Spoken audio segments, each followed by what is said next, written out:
Since we're starting off this week of cartoon reviews, I'm gonna be reviewing the very first episode of Foster's Home for Imaginary Friends.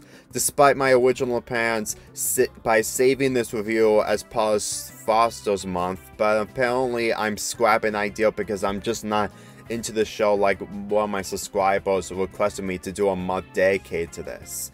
But don't worry, I am gonna do a week dedicated to this cartoon somewhere in the future, but as of now, I'm gonna be reviewing the first episode, which is called House of Blues. Since I'm reviewing 3 episodes instead of just one of the 3 episodes from this premiere, I'm not gonna be talking about the story that much, like discussing the plot from beginning to end and actually express of how these characters do. I'm just gonna express these characters' motivations in the story right away, so that way I don't have to make this video longer, despite the fact that it's gonna be longer no matter what I do. All I can say is that for a premiere to showcase this cartoon, I can say it does make a great impression to see so many different kinds of characters that are imaginary. However, it still had some problems that I've noticed the first time I've rewatched the series, but I'm gonna get to that later. For anyone who hasn't watched the very first episodes from the show, which I highly doubt that you didn't, or you already did, you can tell that Terrence is obviously the antagonist of this premiere, considering that he's just being extremely rude to Bloo and Mac for the fact that Mac has an imaginary friend at the age of 8. I would consider this a good plot to actually understand of how Terrence has a grudge against his brother on why he keeps bullying him. However, at the same time, this just leads to a huge plot hole and an issue that really makes this premiere less better than it was when it was premiered back in 2004. But let's get into the good bits before I get into the biggest issue. Since that Mac needs to find a way to send Bloo to a location to where Terrence will never bully Mac again, well, not much, after the events of this episode, we get to see what Foster's is like from the inside. Granted, we do see more bits of it as the series goes on, but when we see the tour of Wilt just completely giving Mac and Bloo the tour of the whole place, it's a really good scene, especially the comedic moments where we get to see Mojo from the Powerpuff Girls, because kids completely make up cartoon imaginary friends instead of just making up their own. And even though that this scene goes on for a little too long, you need to expect that this is a 1-hour movie, so you're probably going to expect that this is the type of pacing that you should expect from a movie that is this long. I mean, if it was a 22-minute episode, we will probably not get any of this, and probably wonder what the imaginary friends home is like once we see more bits of it as the series goes on. But at the same time, we will still get more bits of it nonetheless. But considering that we're reaching at the end of the first part, we get to the next 2 parts that leads the issue of Bloo trying to find a place to stay, and Foster's is literally the only location they can stay, because Mr. Hellman and Frankie discuss that Foster's is an adopting place. Basically, it's the orphanage equivalent of imaginary friends.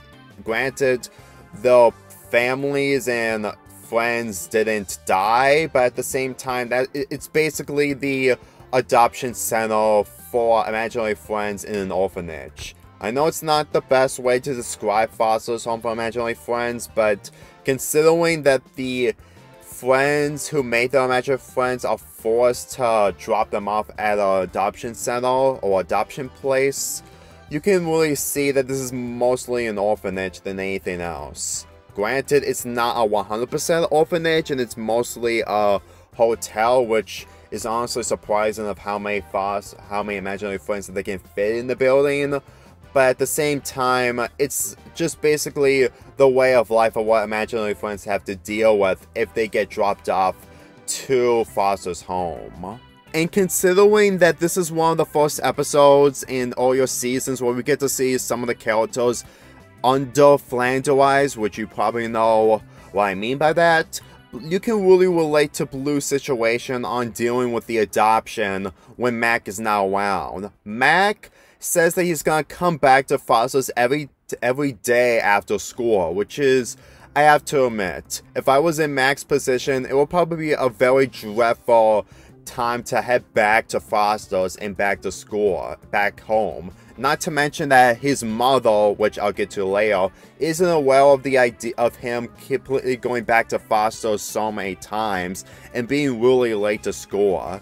I mean, back when I was in kindergarten through 4th grade, I head home just before 4 o'clock. And I honestly found it really difficult to actually have Mac's mother to believe that he would easily head back home 30 minutes after 4 o'clock. So I really think that him being in a situation to go back to Foster's after school while getting back home is obviously a really dreadful daily time for him in order to have Bloo stay at Foster's.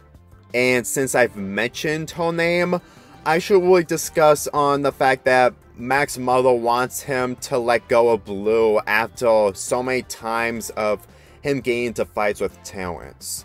Some people are mostly against Mac's mother of just him forcing to release Bloo, which explains onto why this cartoon exists.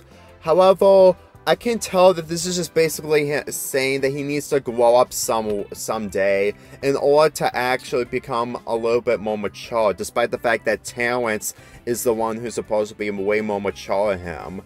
Considering that he's been a doofus so many times, it's hard to actually see Mac taking responsibility for his actions. Yes, we did see that Bloo completely took down Terrence with a vase, which completely made Mac's mother convinced that nearly everything was mainly Bloo and Mac's fault, but at the same time she was smart enough to actually know that it was all Terrence's doings for causing the entire apartment to a complete mess.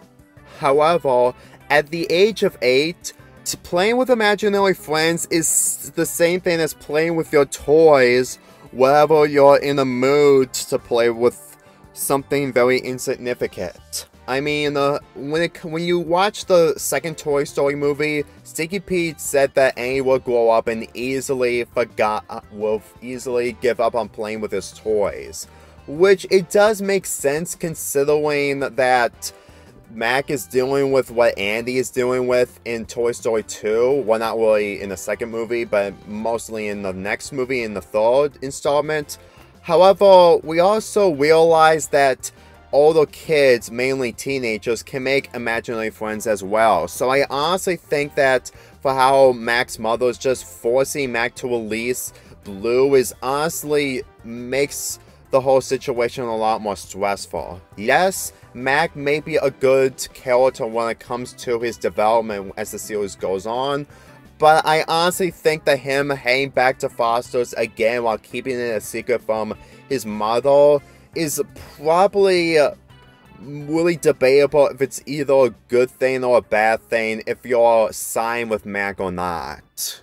And as this premiere keeps going, we get to see Terrence completely teaming up with Duchess in order to figure out a way to get rid of Bloo from Foster's. Yes, I did mention that Terrence was the antagonist in this episode, but his motivations is honestly way too forced. And at this point, I don't even understand why he bothers to stop Bloo from staying at Foster's while having Mac heading back to Foster's so many times. Yes, I am aware that he is learning that Mac has completely staying away from his apartment and coming back late, but at the same time, that's just basically Mac's motivation is just to have Bloo stay at Foster's, which pretty much explains everything on to why we don't get to see Terrence learning any lessons in the later seasons. Then again, he's a bully, and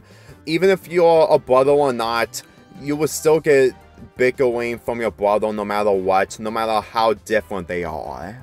And since this is also the first time we are introduced to Duchess, who is completely hateable from everyone in Foster's, I really think that in the very first episode, the characters around Duchess are way more different than the Duchess of Wales episode that I reviewed 2 months ago. Mainly the fact that if they really want Duchess to be adopted, then I honestly think that they should figure out some other option in order to have Duchess either just learn how to accept how adoption works, or the fact that they just refuse to do anything because apparently what Mr. Hellman did in the third season episode that I reviewed just raises a lot more conflict for the characters to handle.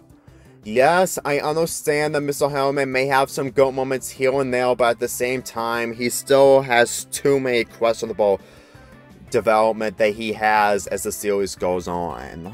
Duchess desperately wants to be sent away from Foster's because she absolutely hates it here. Even if she gets too much support from Frankie, people cannot easily stand her. So I honestly think that there could have been a different option to have Duchess be punished for what she's been doing, but considering that Mr. Hellman just forces Duchess to stay at Foster's because it's the only place that she hates and he wants to get punished for it, I will have to admit that it's actually kind of a smart decision for Mr. Hellman, but at the same time, it just raises more questions in the later episodes where we get to see Duchess desperately want to leave Foster's, but at the end of the day, just ends up going back to Foster's. Especially that we don't get to see much of Duchess after Duchess of Wales episode.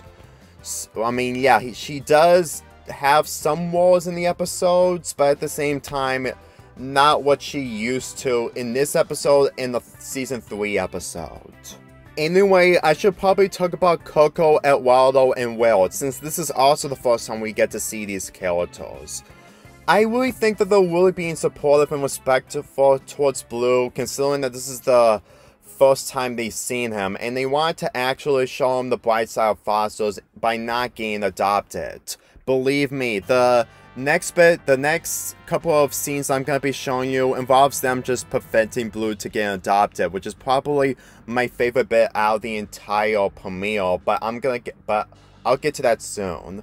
My point is that I honestly think that compared to what we've seen in the later seasons, it really makes the premiere of this show really forgettable if you completely watch these episodes binge watching. So I honestly think that this is really forgettable if I consider this a really good moment between the other imaginary friends before it got more mean-spirited and way too flanderized. So in the next scene where we completely see a family about to adopt an imaginary friend, the daughter, who is really spoiled, names Bloo Tiffany, and she desperately wants to adopt him. And for the next 2 or 3 or 4 minutes of the episode, we get to see Eduardo, Coco, and Wilt taking Bloo away from the daughter. But at the end of the day, they end up going against each other because they were just trying to be the better savior to Bloo before getting adopted. I would consider that an issue, but the more I learn that these imaginary friends aren't really intelligent when it comes to them being friends with the humans, I honestly think that they pretty much had to handle what they understand by saving Bloo from getting adopted. As for the chase itself, I really loved it so much to the point that it brings me back to my childhood by watching this episode for the first time. Because before I watched this episode, I played this game online where you play as Wilt, Eduardo, and Coco by tossing Bloo around the hallway, preventing the daughter to get him. And considering that this is based off from the very first episode, I really actually love this scene so much to the point that I actually want the witch couple to return in some other way so we can see the daughter again. But at the same time, the daughter is just basically a plot device for Bloo to not not get adopted in some other way. And besides, I honestly think that the second part of this premiere needs to have something in relevance to the main plot and the conflict that Bloo has to deal with at the end of this premiere. As for Duchess, who is extremely furious at the fact that Mac completely arrived at fosters to prevent Bloo from getting adopted, and the couple's daughter refuses to adopt her, I can understand that she wants to take vengeance on Bloo, because it's not entirely her fault that Mac is forced to take Bloo to fosters and seeing them every other day. At the same time, it's mostly Terrence's fault that caused this entire thing, because if Bloo never decided to stay at fosters because of no other option to do, then I honestly think that Duchess will probably been adopted from the couple. So at this point, she has every right to actually do something devastating to Bloo because of her character and her ego to leave fosters forever. And considering that she released extreme resources made by teenagers, which is against the rules of fosters to not release any monsters, it really goes to show how demented she is, in the fact that she would do everything she can in order to get what she wants. But at the end of the day, she ends up failing. Then again, she isn't getting a really brutal punishment of what Terrence does, since that she told him to adopt Bloo, and the fact that he is actually stupid enough to actually think that most of the stuff was eventually going to work. But at the end of the day, thanks to the power of friendship, it ends up backfiring on them. So let's go talk about the third part of this episode, is where we get to see Bloo in complete danger while Mac and the others try to save him from getting eaten. I've already established that Duchess has every right to go against Bloo in this, but at the same time, Bloo just didn't do anything wrong whatsoever. I mean, if he only stayed in the bathroom and not downstairs in the main hallway, then I highly doubt that none of this would have never happened. But at the same time, he's just completely dealing with the depression that if Mac doesn't come back so many times for once per day, then he would instantly get adopted.